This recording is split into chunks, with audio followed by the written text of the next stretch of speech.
Hoje vamos conversar sobre rinite atrófica, uma doença bastante importante na suinocultura, uma doença que está ligada a um processo de imunossupressão por destruição de uma estrutura importante de filtração do ar e por isso é uma doença que merece bastante atenção, primeiro por estar bastante distribuída e segundo por uma doença crônica e que cursa com imunossupressão.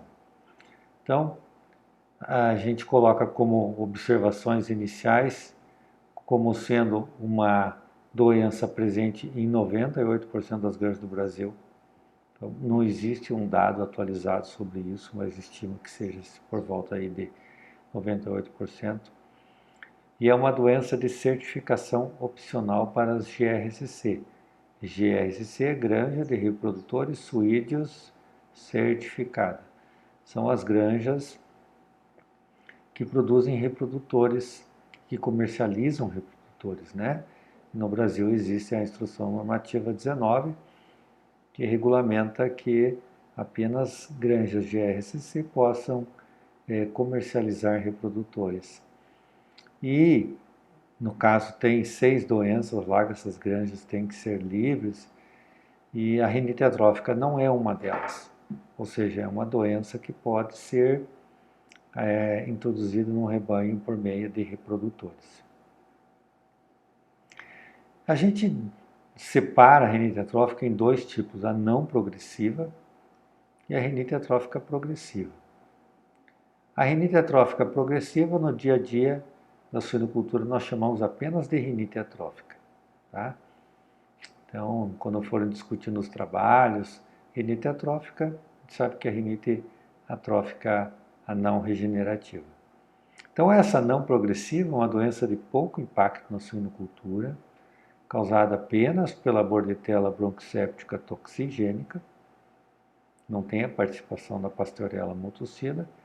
Os principais sinais são espirros em leitões lactentes, então acontece precocemente na maternidade.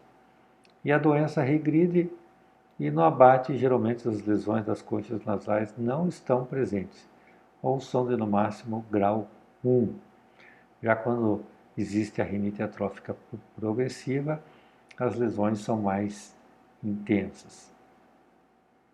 Então, vamos falar que é da que importa para nós, que é uma rinite atrófica que evolui por um processo de desvio de septo nasal, além da destruição das conchas nasais. Então, essa é uma imagem de um animal com rinite atrófica. A gente observa aqui que ele tem essas manchas escuras nos cantos internos dos olhos, e isso é consequência da epífora, ou seja, a drenagem externa da lágrima, fazendo com que substâncias da própria lágrima associadas à umidade e poeira das instalações formem essa sujeira aqui no canto interno dos olhos. Então, quem causa a rinite atrófica? São 2 bactérias, a Bordetella bronquicéptica e a Pasteurella multocida tipo capsular D, ambas produtoras de uma toxina, que ela é chamada de TDN, toxina dermonecrótica. No caso, nos suínos, elas não vão causar necrose. É que uma das provas que eram feitas no passado para se verificar se a bactéria tinha a toxina que causa a rinite atrófica, era aplicar essa toxina em ratos e provocava uma necrose na pele do rato.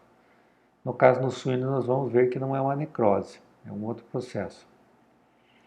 E o meio ambiente acaba auxiliando no desencadeamento dessa doença, como sistema contínuo de produção, não é all-in, all-out, né? Excesso dos gases de amônia, sulfídrico, carbônico, ventilação inadequada, superlotação. Tá? Lembrando, aqui coloquei um lembrete, que a broncopneumonia, que é uma doença importante em animais de recria e engorda, ela pode ser causada por cepas de Pasteurella multocida tipo A e D, toxigênica e não toxigênica. Já a rinite atrófica é causada pela Pasteurella multocida tipo capsular D, ok? Em parceria aqui com a Bordetella bronquicéptica. Então, a doença de distribuição mundial, reprodutores em rebanhos jovens, em rebanhos novos, livres, né? Quando a doença aparece pela primeira vez, normalmente a forma de introdução são os reprodutores, introduzem e mantêm a doença no rebanho. E aqui é extremamente importante, a gravidade das lesões depende da idade da infecção e o grau de imunidade passiva. Então é possível que um leitão, apesar de ter uma grande contaminação pela mãe dele, como ele recebeu bastante imunidade passiva, ele não desenvolva lesões graves, né? Assim como pode acontecer de um leitão se infectar precocemente e a mãe ter passado pouca imunidade passiva, então ele desenvolver imunidade grave. Então depende dessa combinação. Quanto mais cedo a doença começar a se desenvolver, pior é a doença. Então, via de regra, se o leitão começa a desenvolver a destruição das conchas nasais já na maternidade, ele terá lesões graves. Se ele começa a desenvolver essas lesões na creche, elas serão moderadas. E se ele começa a desenvolver as lesões após a fase de creche, fase de recria, então ele terá lesões discretas ou nem mesmo terá lesões. Por isso que no mesmo rebanho, quando nós avaliamos, nós encontramos diferentes scores de lesões para os animais. Então, existem dois estágios dessa doença, né? Então, na mucosa nasal do suíno, a Bordetella bronquicéptica se adere ao epitélio ciliado e com muco. Já a Pasteurella multocida tipo D, ela não consegue se aderir à mucosa nasal. Então, ela fica nas tonsilas. Bom, o que acontece? A Bordetella se adere e produz uma rinite atrófica regenerativa. Então, ela começa um processo inflamatório e aí sim a Pasteurella multocida consegue sair lá das tonsilas, né, e ir causar o problema lá no focinho do leitão. Né? Lembrando que as tonsilas no suíno são essas duas placas, aqui termina o palato duro, então essas duas placas têm esse aspecto, parece uma casca de laranja, toda furadinha, das criptas tonsilares. Aqui nós encontramos muitas bactérias de interesse na suinocultura, tanto bactérias apatogênicas como algumas com potencial patogênico, como a Pasteurella multocida, como o Actinobacillus pleuropneumoniae, Streptococcus, entre outros. Então a Pasteurella multocida tipo D, após a lesão inicial da mucosa provocada pela Bordetella, ela se instala e agrava as lesões, provocando a rinite atrófica não regenerativa, e sim progressiva. O que essa toxina faz para destruir as conchas nasais? Ela estimula a ação dos osteoclastos, lembrando que aqui os osteoclastos são aquelas células ósseas que fazem parte do sistema imunológico, então ela faz essa reabsorção óssea, né? Então ela está consumindo o osso e inibe a ação dos osteoblastos, que é quem faz a síntese óssea. Então acaba fazendo essa atrofia óssea. E as conchas nasais, aqui a gente olhando as conchas nasais dorsais e ventrais, num corte transversal entre o primeiro e o segundo dente premolar, que é o corte correto para se avaliar as conchas nasais. Então, o ar inspirado é filtrado, umidificado e aquecido nas conchas nasais.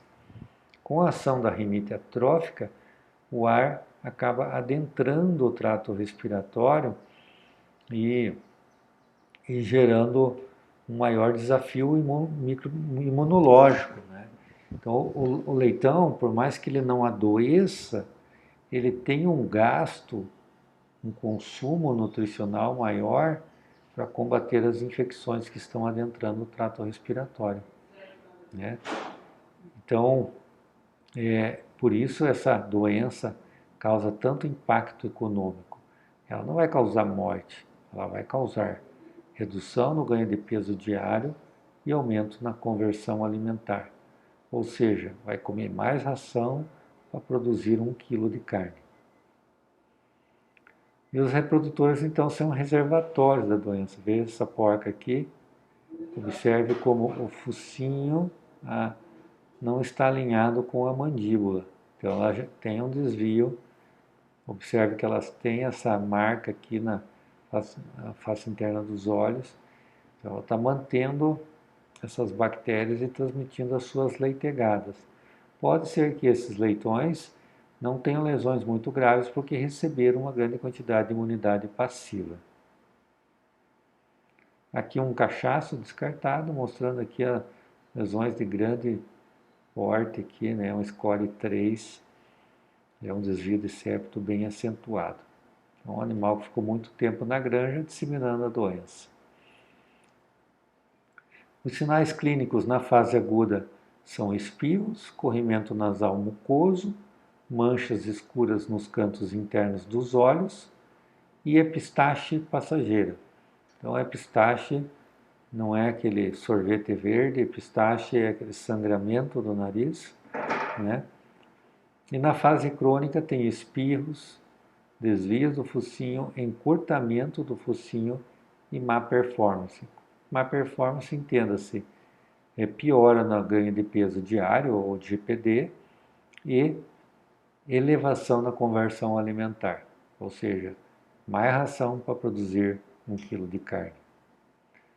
Então está aqui a rinite atrófica progressiva, encurtamento de focinho, e aqui a gente vê o encurtamento de focinho e essa sujidade no canto interno dos olhos. E aqui um animal com a epistaxe passageira. Então esse é um sangramento que a gente vê episódios. Pode ver que é um animal com focinho mais curto, né? Então com a rinite atrófica bem grave. Mesmo animal, no momento que ele não estava com a epistaxe.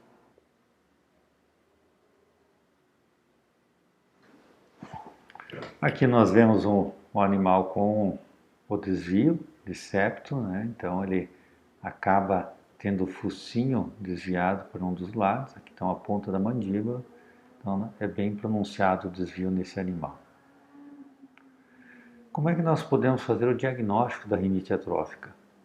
É possível fazer um diagnóstico clínico, que nós já vamos detalhar, a monitoria do abatedouro, que é a mais segura, o sorológico, como a gente falou, os suínos eles são portadores da Pasteurella multocida. Então, o anticorpo contra a bactéria é de pouco valor. Existem possibilidades de fazer anticorpos contra a toxina, mas não é uma técnica que está muito bem difundida, né? O exame microbiológico também não resolve, a menos que se possa fazer a tipificação da bactéria. E a biologia molecular, no caso o PCR, desde que ele consiga identificar os genes da Pasteurella multocida toxigênica. Na Instrução Normativa 19, que é a que regulamenta a certificação de granja de reprodutores suídeos, então ela tem lá uma série de requisitos para que seja atendido a certificação de uma granja para ser livre de rinite atrófica, inclusive com a monitoria de abate.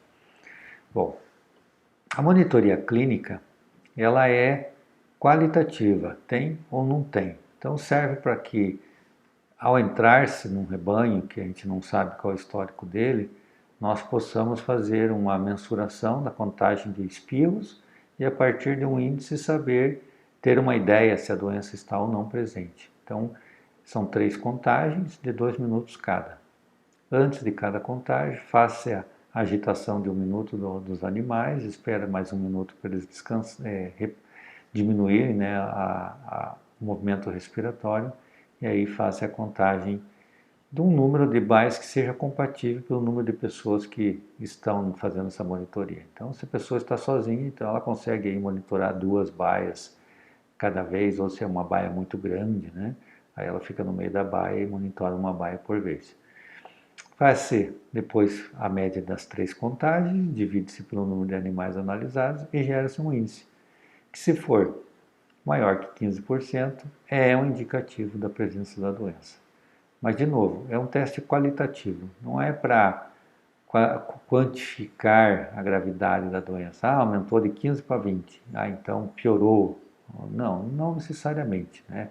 Ele sofre influência da presença de poeira no ambiente, né? No momento que os animais foram arraçoados, então não é o mais seguro. O mais seguro é a avaliação no abatedouro, porque a lesão ela não regride com o tempo.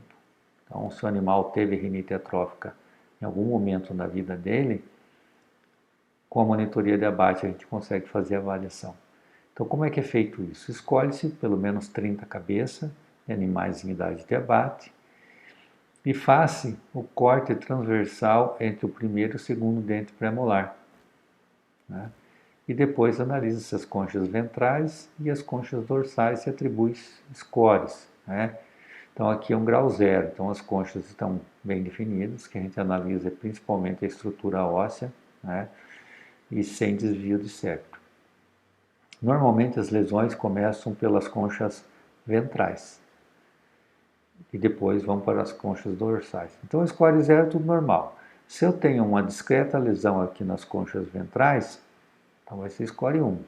Se houve uma lesão severa aqui já nas conchas ventrais, score 2. Se já existe lesão nas conchas dorsais, também score 3. E se existe desvio de septo, a gente acaba atribuindo um score a mais daquele que nós tínhamos atribuídos apenas pela lesão nas conchas. Aqui novamente o animal normal, né?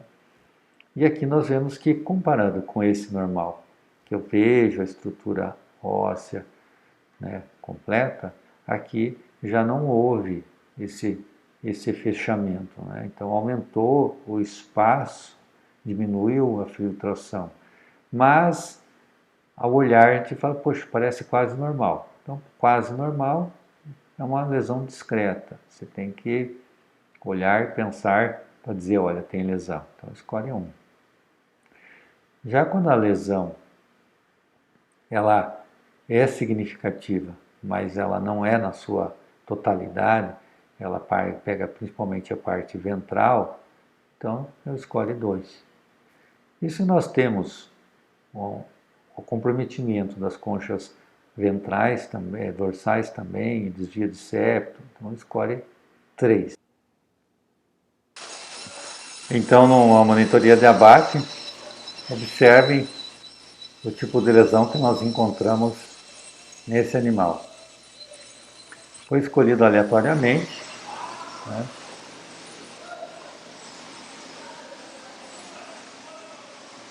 Vejam, houve a destruição completa das conchas nasais.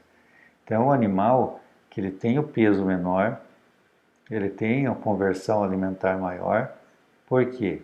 Porque ele gastou muito nutrientes combatendo a infecção que adentrou o trato respiratório por conta das destruições, essa destruição das conchas nasais. Animal muito mais suscetível à pneumonia. E aí, depois que a gente avalia as 30 cabeças, né, no mínimo, né, a gente atribui score 0, 1, 2 e 3. E aí, aqui um exemplo com 16 animal, 4 grau 0, 4 grau 1, 4 grau 2, 4... aí se multiplica o número de animais pelo score obtido, né? E aí, no caso, nesse exemplo, com 16 animais, tem um IRA de 1,5. Tá? Lembrando que o ideal é fazer com 32, com 30 animais, pelo menos.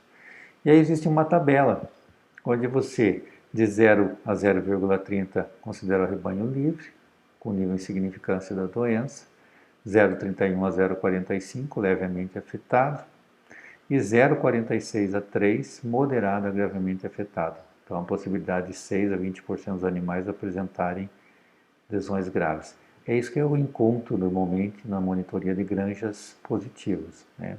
Mesmo usando a vacina, é normal a gente encontrar índice de 1 a 1,5. Como é que se previne essa doença? A erradicação é muito difícil, custosa. A medicação é efetiva somente para as infecções secundárias, porque depois que se percebe a doença já houve a destruição das conchas nasais, então uma medicação com antibiótico pode ser até eficaz contra as bactérias, mas não tem como refazer o osso que foi destruído. A vacinação produz excelentes resultados, mas como eu comentei antes, é uma doença que quanto mais precocemente ela se desenvolve, pior é o score de lesão.